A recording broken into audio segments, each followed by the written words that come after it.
Allah Nabi besar Muhammad sallallahu alaihi wa ala alihi wa sahbihi wasallam sebagaimana Allah telah memerintahkan kita untuk mengucapkannya. Semoga saja teman-teman sekalian seluruh amal saleh yang pernah kita kerjakan diterima oleh Allah SWT dengan pahala yang sempurna, serta juga seluruh dosa-dosa yang pernah kita lakukan dimaafkan dan diganti dengan kemahamuran Allah menjadi pahala dengan izinnya. Dan juga semoga sisa umur kita semuanya berisikan amal-amal saleh dan kita meninggal di atas Islam dan iman. Allahumma amin. Tema kita pada siang ini teman-teman sekalian tentang masalah saudaraku inilah rahasia rezekimu. Dan ini tema yang cukup panjang ya, kalau ingin dibahas mungkin berhari-hari pun tidak akan selesai kalau kita membahas masalah rezeki. Tapi coba kami simpulkan di poin-poin penting, ini pun juga poin-poinnya sangat padat, tentang apa itu rezeki dan kiat-kiat apa agar bisa seseorang di antara kita selalu mendapatkan rezeki dari Sang Pencipta Allah Subhanahu wa taala. Yang pertama teman-teman sekalian, kita harus pahami rezeki itu bukan sebatas duit atau uang saja ataupun harta. Kita harus memahami lebih luas makna rezeki itu, karena semua yang mencakup kebutuhan seseorang untuk melalui kehidupan di muka bumi ini, bahkan di akhirat sana, diistilahkan dengan rezeki. Anda diberikan kesehatan, sebuah rezeki. Anggota tubuh Anda juga bisa berfungsi, mata bisa melihat, telinga bisa mendengar, dan yang lainnya juga bisa berfungsi, ini juga rezeki. Anda masih diberikan umur, rezeki. Anda masih diberikan makanan, minuman, rezeki. Dan juga termasuk Anda mendapatkan harta benda, ya rezeki. Nah, cuma kebanyakan orang, dia mengurung makna rezeki di materi saja. Sehingga pada saat dia sehat, namun mungkin secara ekonomi dia biasa saja atau miskin, dia menganggap dirinya tidak mendapatkan rezeki. Atau misal, dia hanya makan hari itu makanan yang menurut dia biasa saja. Dia berharap yang lebih baik, dan dia melupakan bahwa itu adalah bagian daripada rezekinya. Ya. Dan seterusnya, semua itu makna rezeki. Dan rezeki itu sangat luas. Sekali lagi saya katakan, di dunia kebutuhan kita, kalau terpenuhi namanya rezeki, ya. Dan juga di akhirat, maksudnya orang ke dalam surga, selamatnya dari neraka, ini juga adalah rezeki yang luar biasa. Ya. Jadi ini terkait satu sama yang lainnya. Baik, kita akan bahas teman-teman sekalian, rezeki secara global ini dalam beberapa ayat-ayat Al-Quran yang perlu Anda renungi tentunya, supaya Anda tidak perlu lagi mencari rezeki itu kepada selain Allah Subhanahu wa taala, terutama kita seorang muslim, ya. Kita coba buka surah Az-Zariyat, surah nomor 51, ayat 56 sampai 58. Surah Az-Zariyat, surah nomor 51, ayat 56 sampai 58. Saya akan bacakan. A'udzu billahi minasyaitonir rajim. Bismillahirrahmanirrahim. Wa ma khalaqtul jinna wal insa illa liya'budun. Ketahuilah, kata Allah, aku tidak menciptakan jin dan manusia. Kita ada di muka bumi ini terus turun-temurun, dari bayi, kemudian anak-anak, dan remaja, kemudian menikah, kemudian tua, kemudian meninggal dunia. Itu kecuali semuanya hanya untuk beribadah kepadaku. Lalu Allah mengatakan, itu ayat 56-nya, ayat 57-nya, Ma uridu minhum min rizki wa ma uridu an yut'imun. Aku tidak menghendaki rezeki sedikit pun dari mereka, kata Allah. Dan aku tidak menghendaki supaya mereka memberiku makan. Nah, jadi Allah Subhanahu wa taala sini menyebutkan kalau mereka pun ibadah, sholat, puasa, dan mengerjakan semua ketaatan, Allah tidak butuh balasan apa-apa dari semua itu. Allah tidak butuh rezeki, artinya makna rezeki tadi yang sangat luas itu, ya, bukan hanya sekedar harta. Lalu Allah menjelaskan di ayat 58, dan ini inti daripada penyampaian masalah rezeki. Innallaha huwar razzaqu dzul quwwatil matin. Sesungguhnya Allah dialah zat yang maha pemberi rezeki, yang mempunyai kekuatan lagi sangat kokoh. Artinya tidak akan pernah habis stoknya. Allah tidak akan pernah memutus hambanya kalau mereka meminta. Bahkan ada yang tidak diminta pun diberikan. Seperti kasus sekarang, kita menarik nafas. Bernafas ini kita tidak minta kepada Allah SWT. Allah sudah kasih. Anda bisa melihat layar Anda sekarang. Mata kita menangkap cahaya sehingga kita bisa melihat, ini juga sebuah rezeki. Anda bisa mendengarkan sekarang suara saya, sebuah rezeki. Ya, telinga Anda masih berfungsi. Mungkin tangan Anda masih memegang handphone dan coba membuka juga ayat-ayat Al-Quran yang kami sebutkan tadi di aplikasi Al-Quran, juga sebuah rezeki. Berfungsinya jari-jari kita semuanya. Ya. Hati kita tersentuh, pikiran kita mulai mencerna dan akhirnya berpikir, Ini juga rezeki yang luar biasa. Ya. Dan Allah tidak akan pernah berhenti memberikan rezeki hamba-hambanya. Anda tahu ayat kursi. Ya. A'udzu billahi minasyaitonir rajim. Allahu la ilaha illa huwal hayyu al-qayyum. Ya, hayyul qayyum. Ini Al-Baqarah surah nomor 2 ayat 255. Ayat kursi yang masyhur Anda dianjurkan baca selepas sholat, Anda dianjurkan baca di zikir pagi petang, membaca pada saat merasa tidak tenang hati, pada saat mau tidur, kita membaca ayat kursi. Artinya Allah yang tidak ada Tuhan yang berhak disembah kecuali Dia, yang maha hidup dan terus menerus mengurus makhluknya, memenuhi kebutuhan-kebutuhannya. Bukan cuma kita manusia, jin, bukan cuma jin juga, hewan-hewan, tumbuh-tumbuhan. Ya, dari segala sesuatunya diberikan rezekinya. Dari kita masih di kandungan ibu kita, di dalam kantong air, dan saya terus ya sampai hari ini teman-teman masih merenungi bagaimana bayi bisa hidup dalam sebuah kantong yang penuh dengan air dan dia bisa hidup. Terlebih lagi saat-saat menjelang mau melahirkan atau lahir, bagaimana kepalanya sudah di bawah ya. Kita bayangkan kalau kita berada di sebuah kolam, ya, berenang pun kalau kepala kita yang lebih dalam ke bawah dibandingkan kaki, itu jauh lebih ada tekanan air sebenarnya. Dan itu sulit sekali untuk bernafas, tapi Allah mudahkan. Dan Allah jamin rezekinya selama 9 bulan.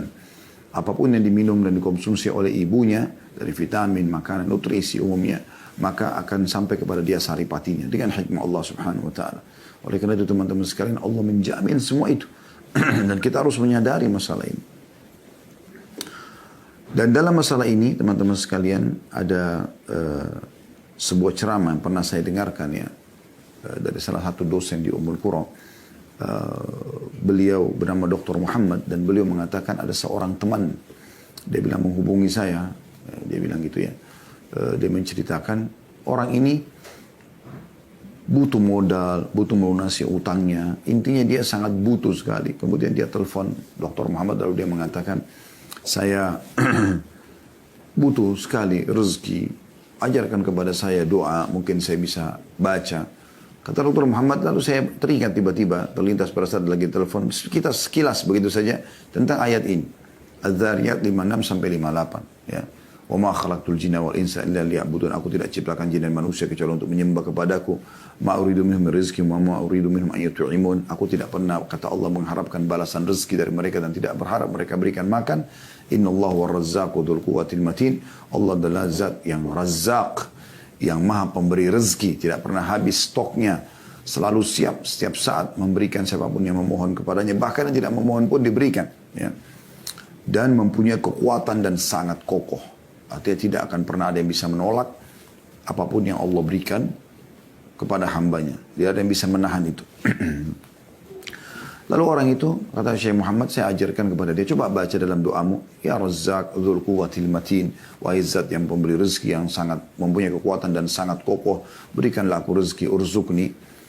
Kata orang itu, baiklah, kemudian dia amalkan. Kalau tidak salah ya, saya sudah cukup lama dengan ceramah itu, kalau tidak salah dia mengatakan, sebulan setelah itu atau beberapa waktu setelah itu, saya ditelepon kembali orang tersebut, dia mengatakan, Jazakallahu khairan, razaqani ar-razzaq dzul quwwatil matin bimilyon rial.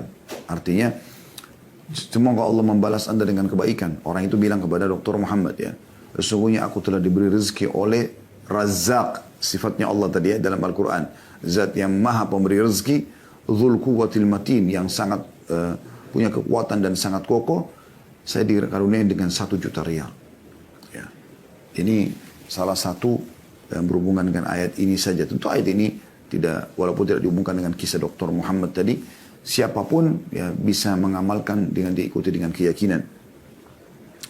Kemudian teman-teman sekalian, kita lihat dalam ayat-ayat Al-Quran agar kita menyadari tentang masalah rezeki ini. Anda bisa buka juga di dalam surah Ar-Rum ya, surah nomor 30 dalam Al-Quran ayat 40 ya.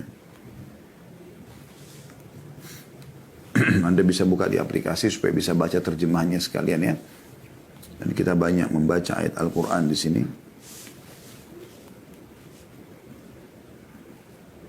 Di ayat 40-nya Allah Subhanahu wa taala berfirman, A'udzu billahi minasyaitonir rajim. Allahu alladzi khalaqakum thumma razaqakum thumma yumitukum thumma yuhyikum. Hal min syurakaikum man yaf'alu min dzalikum min syai' subhanahu wa ta'ala amma yusyrikun. Artinya, Allah lah satu-satunya. Tidak ada lagi yang lain. Jadi orang yang kembali kepada ayat ini, kembali kepada Tuhannya Allah, maka pasti diberikan rezeki. Kepada selain Allah, perhatikan Allah katakan, Allah lah yang menciptakan kamu. Tidak ada yang menciptakan kita dari tidak ada menjadi ada kecuali Allah. Kemudian memberimu rezeki.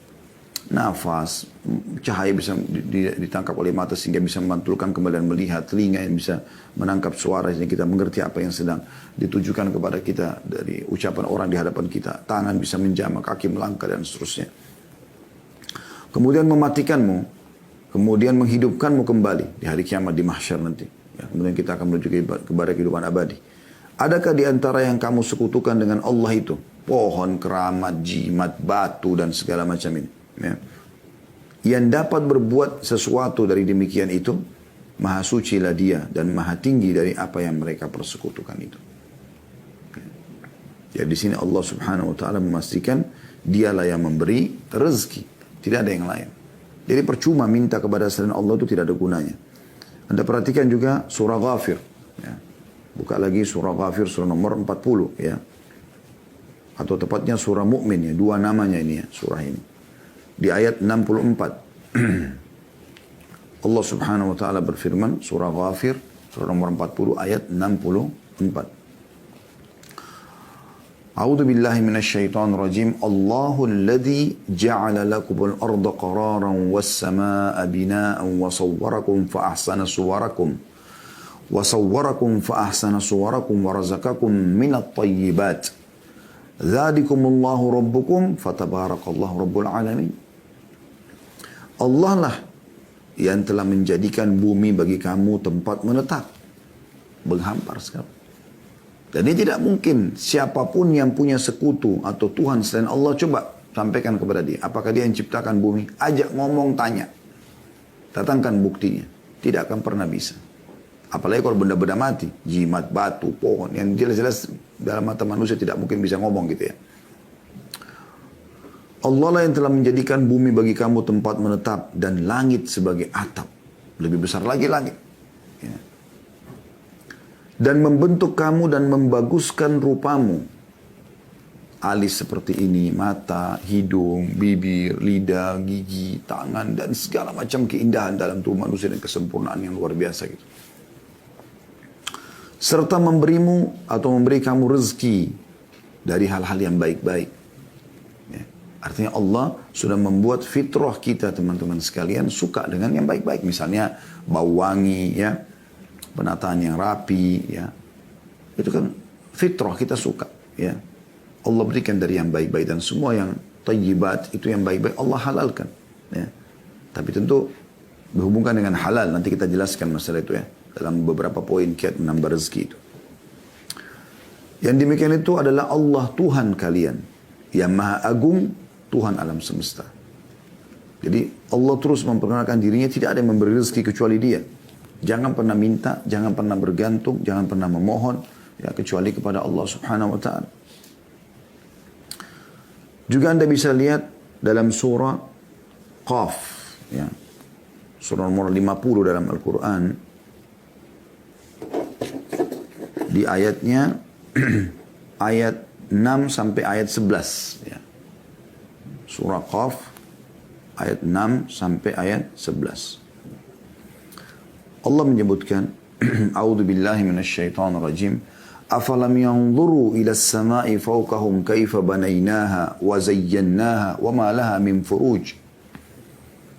Maka mengapa mereka tidak melihat ke langit yang ada di atas mereka? Bagaimana kami meninggikannya dan menghiasinya, dan langit itu tidak mempunyai retak sedikit pun. Allah mengajak kita berfikir. Jangan minta kepada selain Allah. Apalagi patung seperti orang-orang zaman jahiliyah dulu di Mekah. Ya, zaman sekarang pun masih ada orang seperti jahiliyah. Minta-minta pada patung. Minta-minta pada jin, syaitan. Melalui para dukun-dukun. Minta-minta pada jimat, pohon, ya, lautan, matahari, bintang, bulan. Semua ini makhluk. Allah mengatakan itu. Coba pikir baik-baik. Mengapa mereka tidak melihat ke langit di atas kepala mereka? Bagaimana kami meninggikannya? Bagaimana kami menghiasinya dengan bintang-bintang, dengan matahari, dengan bulan? Dan mereka tidak temukan sedikit pun retak di langit itu.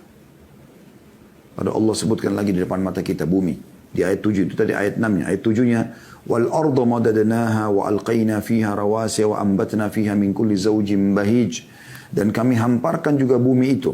Dan kami letakkan padanya gunung-gunung yang kokoh. Dan kami tumbuhkan padanya segala macam tanaman yang indah dipandang oleh mata. Siapa yang buat itu semua? Tidak ada yang memperlakukan diri seperti ini kecuali Allah. Ya. Bumi bisa ditinggali, dipijaki, dibangun rumah, ya, dicocok tanami, diambil hasilnya. Gunung-gunungnya, ada yang gunung berapi, ada gunung batu. Ya.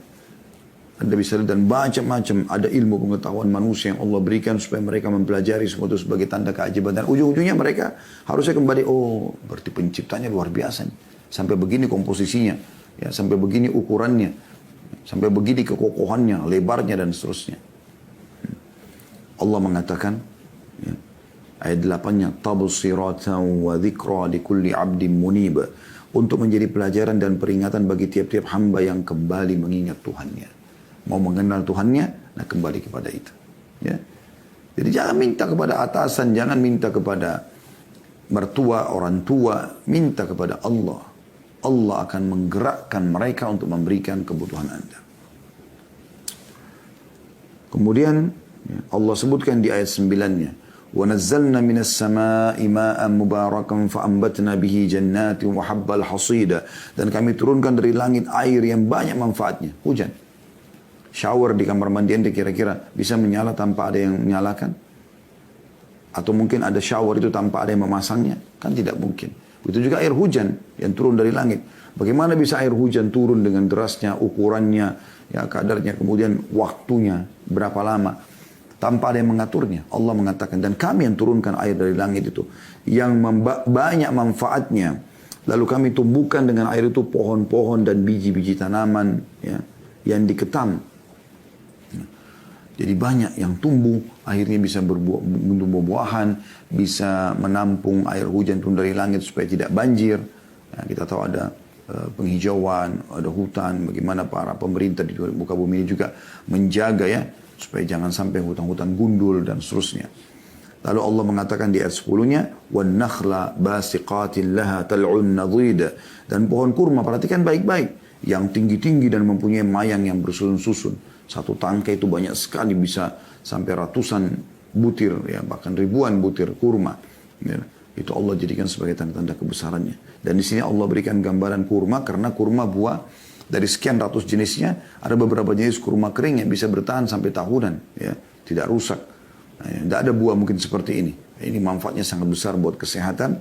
Lalu tentu kita tidak jabarkan ini karena ada bahasan sendiri masalah manfaat kurma. Anda bisa lihat di bahasan kami tentang Tibbun Nabawi atau penguatan Nabawi, insya Allah sudah ada di YouTube, ya.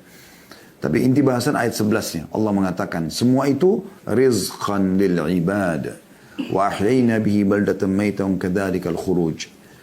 Semua itu rezeki bagi hamba-hamba kami, untuk kami berikan supaya untuk kebutuhan mereka. Dan kami hidupkan dengan air itu tanah yang mati atau kering, seperti itulah terjadi kebangkitan. Di sini kita bisa lihat bagaimana Allah Subhanahu wa taala menitik beratkan masalah itu. Nah, rezeki ini teman-teman sekalian, yang perlu digarisbawahi, rezeki ini bukan, ada rezeki yang datang kepada kita tanpa kita punya upaya. Seperti tadi saya sebutkan, oksigen yang kita hirup, yang ditangkap cahaya oleh mata kita, ya, suara yang ditangkap oleh kuping. Ini kesehatan kita, bangun kita sudah sehat, bisa beraktivitas. Ini tanpa kita minta pun Allah sudah kasih. Termasuk nyawa, ya, kehidupan kita di muka bumi ini sampai batas ajal yang sudah Allah tentukan. Ya. Jadi ada beberapa rezeki memang yang sampai kepada kita. Kita minta atau tidak minta ada dikasih oleh Allah Subhanahu wa taala. Ada rezeki teman-teman yang tidak sampai kecuali kita memang harus berusaha. Ya. Inilah pernyataan Imam Ahmad rahimahullah pada saat beliau menjelaskan tentang sebagian orang yang duduk manis. Kemudian dia mengatakan, saya duduk saja nanti rezeki saya akan datang. Yang dimaksud sini adalah masalah harta, ya. Pendapatan harta, pekerjaan, mungkin kalau kita sekarang pendidikan, jodoh, ya, pernikahan. dengan dia duduk, dia nggak mau, sudah nanti rezeki saya akan datang sendiri. Ini yang beliau mengatakan, ini adalah kebodohan yang nyata. Dan Umar bin Khattab pernah memukul dan menghardik orang-orang, mengusir dari masjid. Pada saat ditanya, kalian ngapain di sini? Mereka bilang, kami sedang bertawakal kepada Allah. Ya, kami menunggu rezeki kami.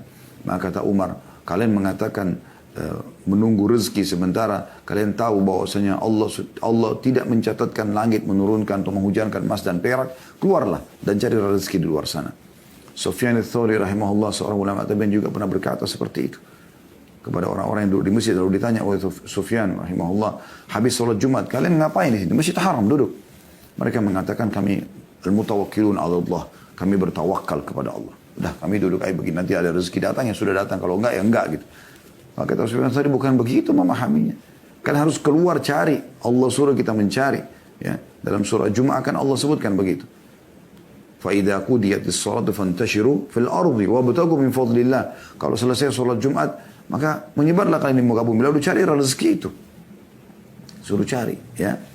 Jadi kita kalau ada rezeki-rezeki seperti kita mau punya pendidikan, ijazah supaya kita punya kedudukan di masyarakat, kita bisa mengajar, kita bisa menggunakan ijazah itu untuk bekerja, kita harus sekolah kan. Kita harus sekolah, mendaftar dulu, ada upaya.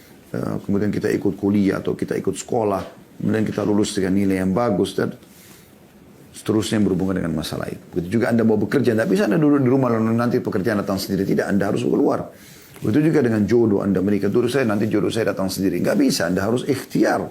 Ya. Mencari, menanyakan, lalu kemudian Anda selebihnya Anda serahkan kepada Allah Subhanahu wa taala, ya. Jadi rezeki itu kalau saya gambarkan ibarat, ini coba mudah memahami saja ya. Ibarat pohon, ada buahnya yang berjatuhan, ada buahnya yang bergelantungan. Kalau buah yang berjatuhan ini Anda tinggal pungut, selesai Anda dapatkan sekian tadi oksigen, Anda tinggal hirup. Ya, mata tinggal cahaya tinggal ditangkap oleh mata, telinga tinggal ditangkap oleh kuping dan seterusnya lah. Ya. Ya, mungkin ini panjang sekali kalau kita rincikan. Intinya itu contoh-contohnya. Dan ada rezeki, ada buah yang Anda naik pakai tangga untuk mengambil buah itu. Ya. Jadi sudah kita kasih contoh-contohnya. Anda mau punya ijazah sekolah, Anda mau punya jabatan, Anda mau menikah, ya. Anda mau mengembangkan, mau lebih banyak lagi pendapatannya. Memang ini harus dengan upaya, ya. Seperti kita misalnya sudah S1, ngajar di kampus, ya. Gajinya misalnya 5 juta. Lalu saya berpikir, saya ingin gaji lebih besar. Ya. Bagaimana caranya? Oh, kalau orang S2 di kampus, kalau kita bicara lingkup, jadi dosen misalnya. Orang kalau S2 gajinya lebih besar. Tadi kalau S1, ini contoh saja, misal 5 juta. Kalau orang S2 gajinya 7 juta. Kalau orang S3 gajinya 9 juta atau 10 juta. Kalau orang profesor bisa lebih banyak, gitu kan. Maka kita kemudian berupaya untuk lanjutkan pasca sarjana. Sekolah S2, sekolah S3, gitu kan. Nah ini namanya upaya. Jadi kita memperbanyak pendapatan kita dengan upaya gitu. Allah SWT memberikan sesuai dengan upaya hambanya gitu kan. Kemudian juga orang yang bekerja, misalnya orang buka restoran, orang buka satu unit usaha apa. Kemudian dia ingin kembangkan. Maka dia berusaha, dia pelajari, kemudian sampai dia bisa membuka cabang yang lain. Dan seterusnya. Sampai ada orang, Masya Allah, Tabarakallah, Allah mudahkan sampai seluruh dunia dia punya ya cabang-cabang usahanya. Allah berikan taufik. Kenapa? Karena dia berusaha. Padahal sebenarnya dia manusia seperti kita. Punya 2 mata, punya 2 telinga. Dia punya waktu 24 jam. Dia tidak lebih daripada itu. Sama dengan kita. Tapi kenapa mereka bisa? Karena mereka berusaha. Ya, mereka berusaha. Dan ini yang dimaksud dengan makna ayat tadi. Ya. Kemudian juga teman-teman sekalian, kita akan masuk kepada poin yang mungkin kalau saya bisa bahasakan inti daripada bahasan kita, yaitu tentang masalah kiat-kiat mempertahankan dan memperbanyak rezeki. Insya Allah saya akan sebutkan tidak kurang dari 19 poin, tapi kita coba ringkaskan, ya, karena ini setiap poin pun cukup panjang bahasannya. Tapi saya akan coba memberikan, mudah-mudahan teman-teman sudah bisa menyiapkan pena dan kertas yang untuk menulis, kalaupun menulis ya, insya Allah itu akan banyak manfaatnya. Kiat yang paling pertama, teman-teman sekalian, yang harus kita fahami adalah syukur. Syukur. Ya. Mensyukuri nikmat yang Allah berikan. Tidak akan pernah bertambah sebuah nikmat tanpa syukur. Ya. Dan ingat, tolok ukur melihat nikmat itu adalah dengan pandangan agama. Jangan pernah mengikuti hawa nafsu Anda. Ini penting sekali, ya. Karena banyak orang, karena dia mengikuti hawa nafsunya, maka dia melihat makanan misalnya depan matanya belum mencapai target yang dia inginkan, maka dia tidak syukuri. Padahal sebenarnya itu sebuah nikmat, ya. Kita renungi dulu dalil-dalilnya, baru kita akan coba berikan beberapa contoh berhubungan dengan masalah ini. Misalnya yang pertama, teman-teman sekalian, Anda lihat surah Ibrahim, surah nomor 14 dalam Al-Quran. Ini ayat yang sangat masyhur, ya. Ayat 7-nya, surah Ibrahim, surah nomor 14 ayat 7. A'udzu billahi minasyaitonir rajim. Wa idz ta'adzana rabbukum la in syakartum la azidannakum wa la in kafartum inna 'adzabi lasyadid. Ingatlah, maksudnya pelajarilah, ya. Katakanlah Tuhanmu memaklumkan atau menyampaikan, mengikrarkan, dan juga Allah menetapkan sebagai sebuah peraturan. Sesungguhnya jika kamu bersyukur pasti, ya, aku akan tambah, dan jika kamu mengingkari dalam kurung nikmatku, maka sungguhnya siksaku amat pedih. Ada bisa lihat di sini bagaimana Allah Subhanahu wa taala menekankan masalah itu, syukur. Dan kalimat syukur itu alhamdulillah, sederhana sekali. Tidak mengambil energi, tidak mengambil banyak waktu. Dan perlu Anda aplikasikan syukur itu dalam realita, ya. Seperti misalnya selain lisan kita bersyukur, hati kita meyakini, kita juga realitakan itu. Maksudnya, bisa kita diberikan makanan, kita juga berbagi pada orang, ya. Kita coba berbagi itu sebagai tambah penyempurnaan terhadap syukur tersebut. Makin Anda berbagi dengan orang lain, maka makin terbuka pintu-pintu rezeki itu. Itu bentuk aplikasi syukur, ya. Karena banyak orang selalu cuma mau menerima, cuma mau ditraktir, ya. Cuma mau diberi, tapi tidak pernah mau memberi. Nah, ini berbeda, tidak memahami makna syukur yang sebenarnya. Juga Anda bisa lihat Allah SWT sebutkan dalam surah Al-Ankabut, surah nomor 29 ayat 17, ya. Surah nomor 29 ayat 17. Silakan Anda buka. Allah berfirman, A'udzu billahi minasyaitonir rajim. Innama ta'buduna min dunillahi awthanan wa takhluquna ifka. Innal ladzina ta'buduna min dunillahi la yamlikuna lakum rizqan fabtaghu 'indallahi rizqa wa'budu washkuru lahu ilaihi turja'un. Artinya sungguhnya apa yang kamu sembah selain Allah itu adalah berhala. Tidak ada manfaatnya. Kuburan, patung, jimat, pohon, apalah selain daripada Allah. Berhala, ya. Dan kalian buat-buat itu dengan dusta. Bohong. Oh, ini punya kekuatan, ini bisa memberikan rezeki, ini bisa menyembuhkan penyakit. Dusta besar, ya. Allah mengatakan itu, ya. Kalau itu semua ifka, kedustaan. Orang-orang Mekah begitu. Mereka bawa patung, yang uniknya mereka yang datangkan batu itu, mereka yang pahat, mereka yang ukir, mereka yang bentuk matanya, hidungnya, mulutnya, mereka yang warnain, mereka yang kasih nama, lalu mereka panggil Tuhan. Ini kebodohan yang luar biasa, gitu kan? Berapa banyak orang juga begitu dalam sholat. Iyyaka na'budu wa iyyaka nasta'in. Hanya kepadamu kami menyembah, hanya kepadamu kami minta tolong. Habis salam, minta pada kuburan di sebelah masjidnya. Lalu mana komitmen tadi Anda katakan hanya kepadamu, hanya kepadamu? Imam Nawawi rahimahullah mengatakan, aku heran melihat orang-orang yang meminta-minta pada kuburan, padahal sebenarnya dalam kuburan itu orang seperti dia yang sudah jadi tulang belulang. Kalau kita yakin kuburan orang soleh itu bisa memberikan manfaat kepada kita, kenapa kita tidak yakin kepada pencipta dia, pencipta tanah dan batu nisan itu adalah Allah yang lebih mampu. Dan Allah Al-Hayyul Qayyum, zat yang maha hidup dan terus-menerus mengurus makhluknya. Itulah yang dilakukan oleh para sahabat Nabi Ridwanullahi alaihim. Sendal mereka putus, mereka angkat tangan ke langit mengatakan, Ya Allah, berikan aku rezeki. Minta kepada Allah. Apapun Allah menyuruh kita manja kepadanya. Minta. Makanan, minuman, apa saja. Dalam sebuah diskusi riwayat Bukhari kan begitu. Ya. Kata Allah SWT, wahai anak Adam. Ya. Kalian semua lapar kecuali aku berikan makanan, mintalah makanan padaku. Kalian semua haus kecuali aku berikan minuman, maka mintalah minuman kepadaku. Kalian semua tidak menggunakan pakaian kecuali aku berikan, mintalah kepadaku. Allah SWT suruh minta kepadanya. Minta. Allah selalu suruh kita minta, manja kepadanya. Kenapa nggak mau? Ya. Tapi banyak orang menipu dirinya sendiri. Bahkan saya pernah ketemu dengan seorang ikhwah. Waktu awal-awal dia hijrah, dia memberikan kepada saya sebuah benda gitu. Benda ini seperti kaca gitu. Tiba-tiba dicelupin di air, lalu kemudian dia bilang, Ustaz coba minum airnya, saya minum. Terus kemudian ditekan tangan saya dari belakang katanya. Saya coba praktekin. Ya. Habis itu dia bilang, lebih ringan kan Ustaz? Saya bilang, ya akhi, ini kebohongan. Pastikan antum ini membeli barang ini dari orang-orang yang tidak benar. Dari dukun dan seterusnya. Mereka menjual ini. Dia bilang, ya Ustaz, saya beli ini 5 juta. Ya, ini kebohongan. Dibohongi, menipu orang. Allah tidak pernah seperti itu. Allah menyuruh kita memohon kepadanya. Allah menyuruh kita berbagi sama orang lain, lalu Allah berikan kepada kita, iya. Itu iya. Tapi pergi ke dukun-dukun ini semua ifka, kedustaan, kebohongan ini. Dan Allah mengatakan, saya ulangi, sungguhnya apa yang kamu sembah selain Allah itu adalah berhala. Dan kamu berbuat dusta dengan itu. Sesungguhnya yang kamu sembah selain Allah itu tidak mampu memberikan rezeki kepadamu. Tidak akan pernah mampu memberikan rezeki kepadamu. Maka mintalah rezeki itu dari sisi Allah saja. Dan sembahlah dia, tunduk dan patuh kepadanya. Dan bersyukurlah kepadanya. Ya, ini saksi bahasan kita. Ya, hanya kepadanya lah kamu akan dikembalikan. Ini penting teman-teman sekalian. Ya. Kemudian juga bagaimana Allah sebutkan dalam surah Saba. Surah nomor 34 dalam Al-Quran. Tentang negeri Saba. Ya. Itu di ayat 15-nya. Di ayat 15. Allah subhanahu wa ta'ala berfirman.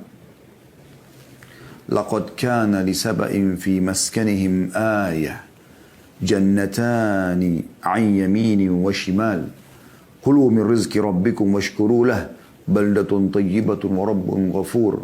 Sesungguhnya pada kaum Saba, orang-orang yang tinggal di negeri Yaman di zaman dulu, ada tanda-tanda kekuasaan Tuhan di tempat kediaman mereka, yaitu 2 buah kebun di sebelah kanan dan sebelah kiri mereka. Lalu dikatakan kepada mereka, makanlah olehmu dari rezeki yang dianugerahkan Tuhanmu dan bersyukurlah kepadanya. Nikmati, syukur. Negerimu, kalau kau bersyukur kepada Allah, ya, akan menjadi negeri yang baik, makmur, subur, dan Tuhanmu juga maha pengampun. Artinya kalau ada kesalahan pun Allah masih maafkan. Ya. Nah, ini poin penting untuk kita ketahui teman-teman sekalian. Jadi semua negeri yang selalu menyembah Allah, bersyukur kepada Allah, Allah akan limpahkan rezekinya. Semua negeri yang kufur maksiat kepada Allah, Allah akan datangkan cobaan-cobaan yang akan menahan rezeki-rezeki mereka. Ya. Ini penting untuk digarisbawahi teman-teman sekalian. Bahkan subhanallah kadang-kadang ada hal-hal yang kita anggap bukan rezeki, sebenarnya rezeki dari Allah subhanahu wa ta'ala. Ini sering saya kasih contoh tapi saya ingatkan kembali ya. Seperti misalnya lapar, haus, capek, ya. Banyak orang menganggap ini siksaan. Karena kalau ditanya, apakah kalau mau lapar? Dia bilang tidak mau. Apakah mau haus? Dia bilang tidak. Capek enak nggak? Enggak enak. Ya.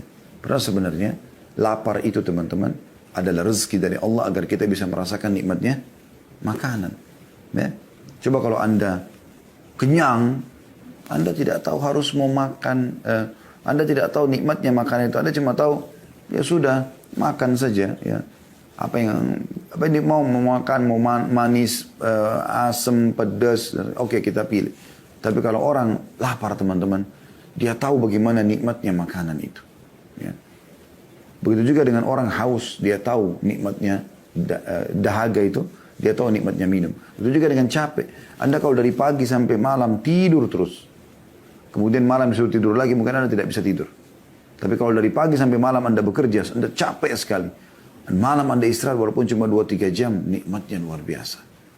Harusnya mulai sekarang, kalau kita lapar, haus, capek, jangan lagi mengatakan, aduh lapar, aduh haus, aduh capek. Alhamdulillah lapar. Alhamdulillah haus. Alhamdulillah capek. Karena semua itu jembatan untuk merasakan nikmatnya. Atau merasakan besarnya nikmat Allah subhanahu wa ta'ala. Ya. Ini termasuk ya yang perlu diperhatikan. Yaitu masalah kita bersyukur kepada Allah subhanahu wa ta'ala. Ya. Saya teman-teman sekalian, yang kedua yang harus kita perhatikan, ya, kiat untuk mempertahankan dan menambah rezeki yaitu bersedekah. Nah, ini sebenarnya bentuk aplikasi dari syukur itu, dari ucapan syukur ya. Tapi kita bersedekah, keluarkan harta. Biasakan bersedekah. Cintai sedekah ini sebagaimana juga Anda suka dan cinta kalau Anda diberi kepada orang. Jadi suka memberi sebagaimana juga kita suka diberi, ya. Seperti itu kurang lebih gambarannya. Dan ini poin yang mesti digarisbawahi karena ini penyebabnya. Penyebab rezeki itu. Perhatikan dalam surah Al-Baqarah, surah nomor 2 ayat 254. Allah Subhanahu wa taala berfirman, A'udzu billahi minasyaitonir rajim. Ya ayyuhalladzina amanu anfiqu mimma razaqnakum min qabli an ya'ta yawmun la bay'un fihi wa la khullatun wa la syafa'ah wal kafiruna humudz zalimun. Hai orang beriman, berinfaklah apa yang telah kami jadikan rezeki kepada kalian, ya. Sebelum datang hari tidak ada lagi transaksi, nggak ada lagi persahabatan, nggak ada lagi pertolongan, dan orang-orang kafir adalah mereka yang menzalimi diri mereka sendiri. Ya, apa yang engkau infakkan saudaraku muslim, maka itu menjadi penyebab datangnya rezeki, ya. Anda bisa lihat juga dalam surah Ibrahim, surah nomor 14 ayat 31 sampai 34, ayat 31 sampai 34, ya. A'udzu billahi minasyaitonir rajim. Sekali lagi surah Ibrahim ayat 31 sampai 34. Qul li ibadiyalladzina amanu